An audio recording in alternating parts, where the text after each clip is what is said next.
Espie, Professor of Sleep Medicine at the University of Oxford. I'm really pleased to be speaking to you all today about sleep, why it matters, why we need our sleep. And I'm joined here by Dr. Dimitri Gavriloff, also at the University of Oxford, where I lecture in sleep medicine, and I work as a sleep medicine specialist in the NHS, where I run a non-respiratory sleep disorders service. I'm very happy to be here too.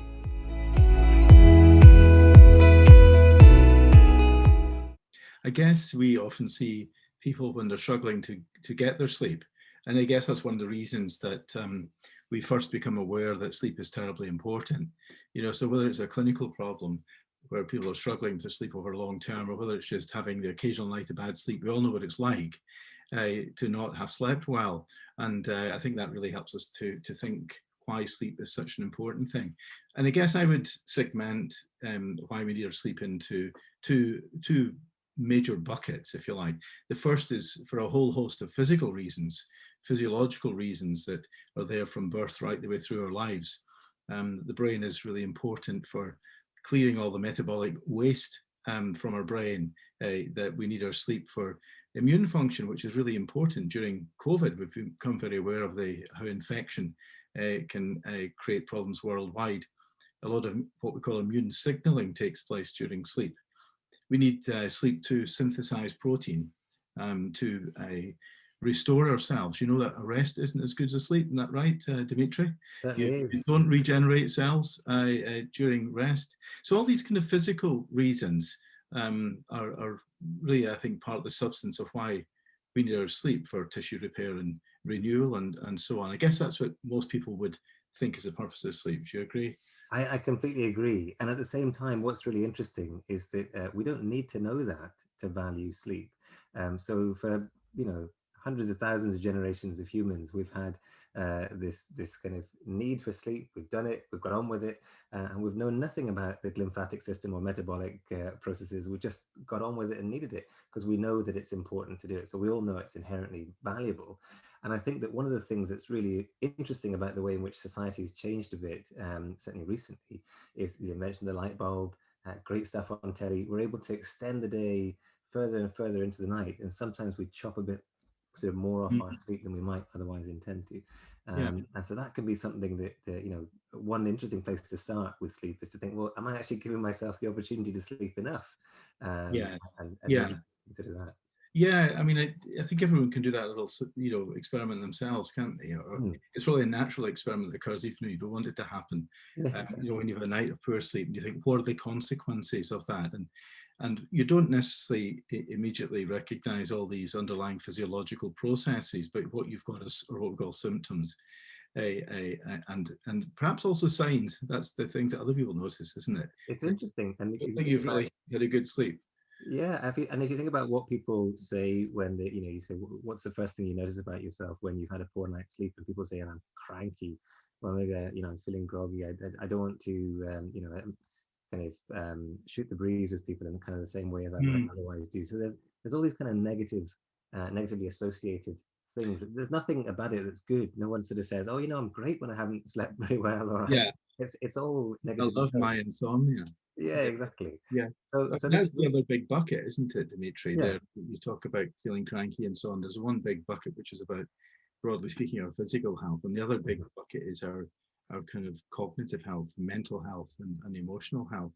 Absolutely. Yeah. Yeah, And and that's what we often see, isn't it? That people are, well, they get depressed and things. yeah, certainly. And I mean, this is, I think, where people are beginning to appreciate the value of sleep more and more. People are starting to say, actually, do you know what? I might go and see my doctor because my sleep isn't great, and it's starting to affect how I feel day to day. It's starting to affect the way I interact with people in my life. It's starting to affect the ability I have to do the things I want to do and live the way I'd like to live. And so people are, I think, learning to kind of make the association between sleep as, sleep as this thing that we do every night, but actually all these different consequences that affect us in terms of how we function during the day. So when we think about sleep, certainly in terms of insomnia, we think about sleep as a 24-hour thing. We think about it at night in terms of what we do naturally, but also how it affects us during the day and how it enables us during the day. Yeah, absolutely. I mean, I think the thing that often comes to mind there is that, the reason that people consult healthcare practitioners is not just because they're ill, and they've got symptoms, it's because they can't function. So the reason you go to the A&E with a broken leg uh, is not just because of pain, or it's because you can't walk, right? Yeah, So absolutely. you're Yeah. not able to do things. And I think that's what often happens too, that people go and see their doctor, and they've got all these symptoms they're reporting. But actually what's really concerning them is I'm not able to relate to the kids, that I'm having problems with with my mood. I'm Hmm. feeling down or impulsive or upset in some way, or I'm not able to function at work or Yeah. enjoy things the way I used to. Yeah. And what people want back, I think, is that function, that quality of life. Absolutely. Yeah. Is the ability to kind of live as they'd like to. We've had, in terms of the questions that you and I get asked most regularly, there's one of the most common for sure is, how much sleep do I need? How much sleep should we be getting? And we've had an interesting question from someone who says, is it true that you need less and less sleep as you get older? Can we do without it as we get older? Do you want to talk a little bit about how Well, sleep changes? I think if you look at the extremes, that's definitely true, isn't it, Dimitri? If you look at a newborn baby versus an older adult, Hmm. there's a big variation that you're talking about. Considerably less than half the amount of sleep in later life that you have in early life. A Hmm. newborn baby sleeps 18 hours or something. Um, maybe an older adult sleeping 7 or 8. Hmm. Hmm. So that's a big change. But the Yeah. changes within the adult age range, I think, are less dramatic Yeah. than that. Yeah. It tends to Children, kind of plateau, doesn't it, as you get to adulthood? yeah, I think that's right. And we're also aware, I think, that what older people experience is a bit of what we call sleep fragmentation. That is a lighter form of sleep, one that's more likely to be broken with wakenings in between, Hmm. and also a fragmentation across the 24 hours, a tendency to nap a little bit more uh, Yeah. when given the opportunity during the day or even in the evening. Hmm. Um, so that the total amount of sleep you're getting, if it's less, it's perhaps marginally less because if you add it all together. Hmm. I mean, what's your own thoughts on that? Yeah, absolutely agree. The changes to sleep that we see happen at an architectural level. They happen in terms of the amount of sleep people get in different stages of sleep. Mm. Mm. But it also kind of is changes in terms of the kind of character of how sleep takes place across the Yeah. 24-hour period. So, one of we don't want to generalize at all about how people in different age groups behave, but, there are lots of things later in life which impact on how much you do during the day. It may be the case that actually retirement brings more activity and activity that you'd like to do than perhaps you're able to do when you were working full time. But also maybe it means that actually you step back a bit, you start doing a little bit less. And of course that'll vary from individual to individual. But if we think about how someone who's working very hard, maybe a clinical professional, lots of responsibilities, and then to go from that to something is actually very different in character, well, that'll have an effect on you in lots of different ways. And one of those effects will likely be to the way in which you rest, the way in which you use your time, and Mm. maybe more resting during the day than you perhaps used to will potentially affect your sleep too. Yeah.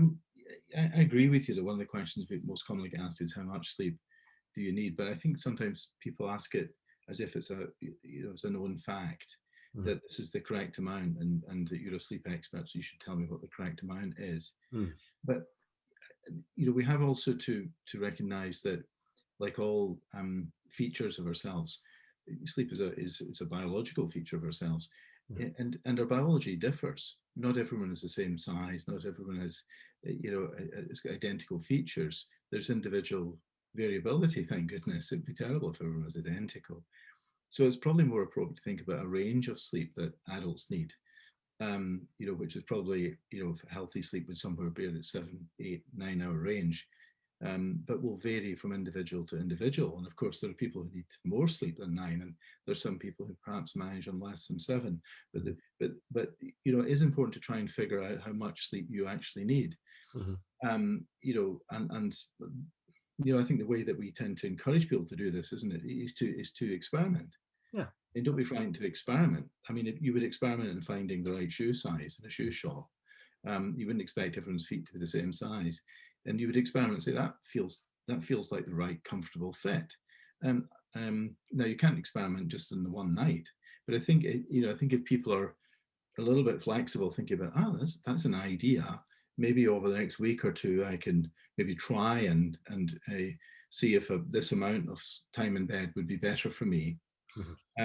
and to find the right, what we call the sleep window Yeah, for you. yeah, But it's also about the timing of your sleep, isn't it, Dimitri? absolutely. And this is really key stuff. I think it's stuff that uh, as you kind of explain it to people, or people begin to read about it and understand it, they go, oh gosh, that explains it for so many problems that people experience.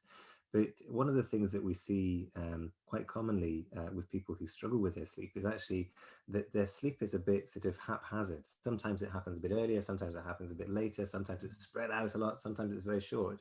And what you get is what we call night to night variability in terms of the patterns. We get all this kind of mixed pattern. And if you look at good sleepers, they tend to get up at pretty much the same time every day and go to bed at pretty much the same time every night, and they tend to sleep throughout the night. So that kind of, they have these boundaries really at the kind of the start and end of their sleep period. And I think one of the things that, as I say, we're kind of clocking onto is actually that some people may get into bed too early Mm. for their own bodies to be able to be asleep. Then their bodies aren't ready yet for sleep, and so they may experience that period of wakefulness. And there may be people again who get up too early, and therefore are very tired because their bodies are still in a kind of sleepy state. So Mm. it can affect people in lots of different ways. Certainly, one of the most obvious ways it affects a huge amount of people in the UK is through adolescence, when people are naturally later types. Yeah, They become night owls, as we become like night owls. Yeah, exactly, exactly. yeah. And that's a natural phenomenon. We see it, universally. So it's not something that we think is is any way related to being a recalcitrant adolescence. It's just just that happens. But of But we course, expect other things to change, don't we, Dimitri? I mean, yeah, we should expect sleep to change, and because people change, they get bigger, they grow in different ways. There's a child looks different from an adult, and an adult looks different from an older adult. So why would their sleep not look a little bit different in terms of exactly, its yeah. structure or timing? And therefore, life's about adapting to these changes, isn't it? And some of those are to do with the stage in development we're at, and some of those are just individual differences that we have. I mean, one of the things that I think we've been asked about too is this idea of some people like to almost minimize their sleep because life is to be lived, Mhm. or they're so busy. Yeah. Um, I'll sleep when I'm dead. It's fine. I'll sleep when I'm dead. Yeah. Yes, yes. But that kind of thing is it feels to me that it doesn't really kind of prioritize something that's fundamentally important. You think of other things that are fundamentally important, like can I get away with breathing less because I'm using too much Yeah. oxygen? I'm breathing carbon dioxide into the atmosphere. It's bad for the climate. Yeah. You know, there's some kind of folly in not taking Mm. advantage of the primary provision that nature gives us for our health, or one of the primary provisions, which is our sleep. Mhm. Why would you want to diminish it, Mm. or to restrict it in favor of wakefulness all the time, when actually, if it wasn't for our sleep, we wouldn't have our life, we wouldn't have our wakefulness if it wasn't for our sleep. Mhm. What do you feel about this? Trying to curtail sleep too much. I think it's fascinating that we have people who think like that, because I find it very alien to me. This is not how I think about sleep. I look forward to getting into bed at night.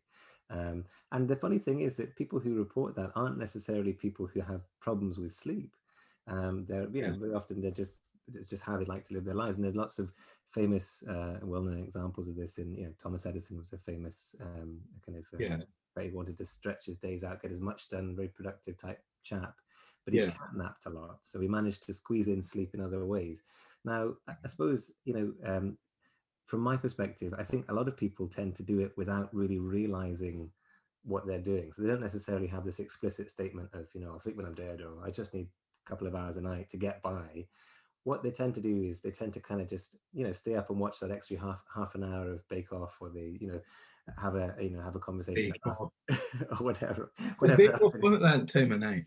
I know it's your favorite show, Colin, so I wanted to Well, just you see, that's the thing. I'm old school. I think things are on at a certain time. You can watch them anytime these days, apparently. more than 4 channels these days. Is there? So, so the point here is that you've got people who do it, but maybe don't realize that they're doing it quite as much as they are. I think that's right. And you That's may the nature of habit, isn't it? That exactly right. when things become a habit and habits creep, Hmm. and then they begin to control us, and we're not aware of it. Mm-hmm. And people who do that might actually think that they're valuing their sleep and they're doing the best thing and they're trying to do all the right things. But you can inadvertently get into bad habits, just like you might with other things like lifestyle habits or diet, exercise, and so on. Not kind of deliberate behaviors.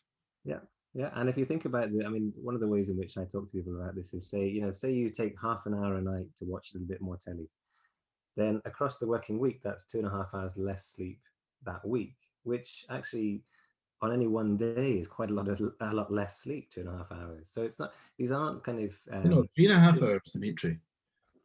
It would be, yes, well, half an hour a day. Half an hour a day for 5 days. Oh, for 5 days. Yeah. All right. 2.5 hours. Your maths are right. Sorry, my mistake. The point is. The point is that it's quite a lot of sleep to be missing. Right. And I think one of the things that people certainly in the UK tend to rely on to kind of manage that is to have the Saturday lie-in, to catch up on the sleep by sleeping in a bit later on the weekend. Mm-hmm. So my thinking is, this is a personal thing. It's not necessarily the way people should live their lives, but I've always thought it'd be good to have, I quite like having kids that wake me up at a particular time, and I feel like they kind of set my timings really for me, so that the girls get up at about 6:30, and that's me for the day. I'm up at 6:30 and get stuff done, and I don't always jump out of bed with a spring in my step, but it's nice to have that regularity. And then the regularity comes in the evening too, in terms of when I feel sleepy. Because the brain has this a fantastic ability, doesn't it, to sync with the outside world. It takes in the information from outside and it gives us a rhythm. I mean, I love to say this, and maybe it's a good note to end this particular kind of sleep conversation on, but I love the idea that our brain is much smarter than we are. That we figure things out in life. I think as adults we think we figure everything out logically. But you mentioned your children, and what's phenomenal about the accelerated learning in kids, that knowing nothing when they're born and learning things at a colossal speed over the early course, is that they didn't deliberately learn any of that, and they weren't taught any of that, like, sit down, I'm going to tell you something. They absorbed it all, and they learned a lot of it through trial and error and by modeling and watching other people and so on. And this is what the brain does best. It gets into these automated functions. This is how you remember when you learned to drive a car, how complicated it seemed, things like that. And then you get into a situation, it just becomes second nature. And I think this is what the brain does. It helps us to adapt to circumstances and helps you get up at 6 a.m. bright and cheerful. I'm going to be a fly in the wall sometime and check that. But no, it's a good metaphor also for valuing our sleep, isn't it? Because how can we say on the one hand that we try to minimize sleep so we can live our lives and we're too busy to sleep, at the same time as saying to our kids, get your bed because we want a break. Exactly. And we know they need their sleep, right? We know they need their sleep. I think this stuff is great, and it's been great to have an opportunity to talk to you and to talk to you guys at home who are listening. Well, thanks everyone. Cheers everyone. Bye.